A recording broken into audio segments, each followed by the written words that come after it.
Okay, so we've done our pressing for a couple of days now at 10 kilograms, and we're coming to the point where we're just going to finalise our cheese. So I'm just going to loosen off my press, which is dead quick to do.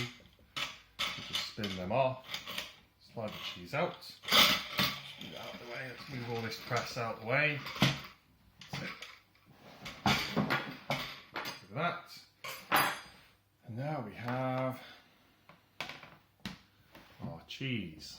Now then, so first thing I'm going to do is I'm going to get a weight, and so take the follower out. There's our cheese in the mould. Oh, slides out nice and easy.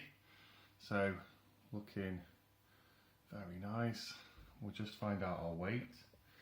So let's try this out. Got my nice scale, so we'll look at it. So we're looking at, drum roll, 11.45 ounces or 325 grams, which is not bad. So it's definitely come down a bit since the start. Now let's peel away the muslin carefully. Now you'll notice as I peel it away, because I left a knot in the top, I forgot to cut off. So I've made a bit of a dent in the cheese, which has kind of spoiled the look, which is a bit frustrating. But you know what? That's how it goes sometimes. So I'm just going to be careful as possible to get rid of this. Just nice and gentle. There's all sorts of little crevices you can see. So this is why we need to protect it while we are leaving it to mature.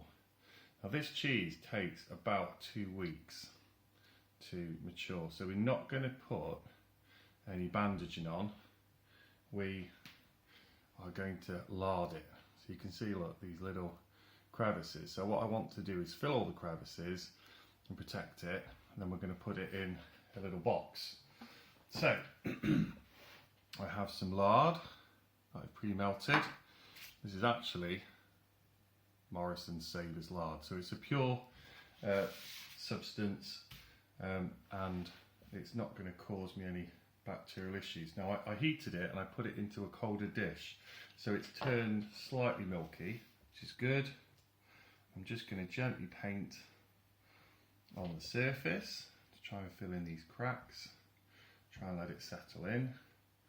Then we'll do the sides. It's very easy to do.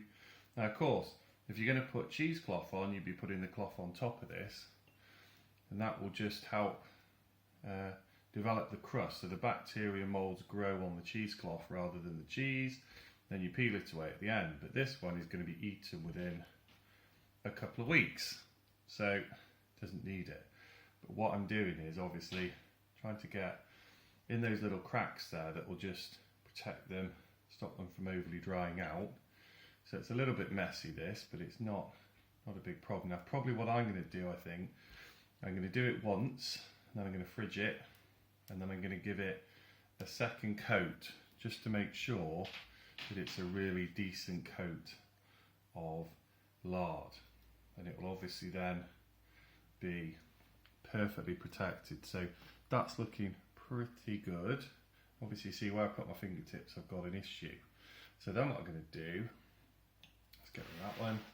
I've got a very clean box I'm going to put in the fridge, and I've got my cheese mat, and little cheese then will sit on it. Now I'm going to put it the flat side down because I think that's more likely than not to grow nasty stuff, whereas the top side there, obviously you've got that hole. So what I'm going to do is make sure I've got plenty of lard in there, and just where I obviously had my fingertips, I'm going to give it just that second coat. I think probably this will do it. I don't want to overdo it, but once I've filled in all the cracks, visually I can always go back when it's cold and just give it a slight rub over with my fingers, just to account for any other issues. So there we go. So I'll put the lid on, and then what I'm going to do is turn it every day, take the lid off, turn it every day so it gives it a little bit of air, and check the box. And I'm going to wipe any moulds that are growing on the box, and that will hopefully keep the humidity up. I'm not planning on adding any extra humidity because I think the humidity from the cheese will be enough. So that's our Cheshire cheese final step, I suppose. Next one will be the results in 2 weeks' time.